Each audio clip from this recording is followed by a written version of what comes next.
ئاوا لەکوێیە؟ وەرە مایکەکەتم بەرێ، ئەوانە بێنە خوارەوە. بۆچی میدیا پەککەوتوو و ئیفلیجەکان پەلاماری میدیا بەهێز و کەسایەتیە کاریگەرەکان دەدەن؟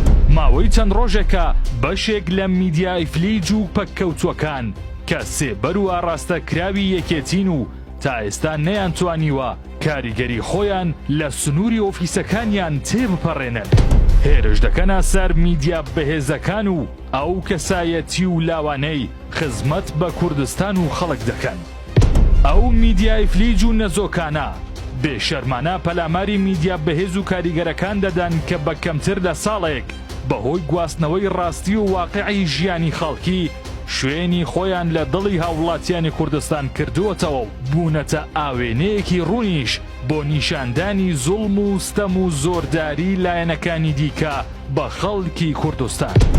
خاوەن و بەرپرسەکانی ئەو میدیایانە تەنانەت لە کۆنگرە و بۆنەکانیشدا ئەوەندە ئارەزوو دەکەن لە میدیا کاریگەر و بەهێزەکان قسە بکەن، ئەوەندە حەز ناکەن لە میدیاکانی خۆیان دەرکەون، چونکە ئەوانیش باش لەوە تێگەیشتوون ژمارەی بینەرەکانیان هێندەی ژمارەی کارمەندەکانیان نابێت. هێرشکردنە سەر کەسایەتیە حکومی و نیشتیمانیەکان ئەوانەی بەڕاستی خزمەتی خەڵک دەکەن و خەریکی کردنەوەی پرۆژەی نوێ و سەردەمین بۆ گەنجان بەشێکی دیکەی سیاسەتی ئەو میدیا نەزۆکانەیە، چونکە لە سنوورەکانیان جگە لە ڕووداوی کوشتن و هێرشی چەکداری و ڕووداوی دیکە بوونیان نییە و بۆیە ناچار ڕێگەی دیکە دەگرنە بەر. ئەو میدیایانە و خاوەنەکانیان نەک نەیانتوانیوە بێنە سەر هێڵی ڕکابەری میدیاکانی دیکە و خزمەت بکەن، بەڵکو هەمیشە بە ڕێگەی جیاواز هەوڵی تێکدان و بێبەهاکردنی پرۆژە خزمەتگوزاریەکان دەدەن.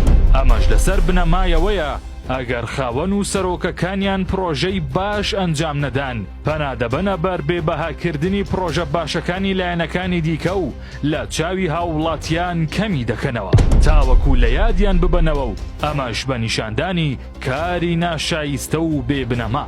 بەڵام خەڵکی کوردستان زۆر لەوە بە ئاگاتر و ڕۆشنبیرترە، چونکە خۆیان ڕاستیەکان دەبین و دەزانن ئێستا سەردەمی رادیۆ نییە، بەڵکو سەردەمی کار و پرۆژەیە بە کردار و بە بینراو.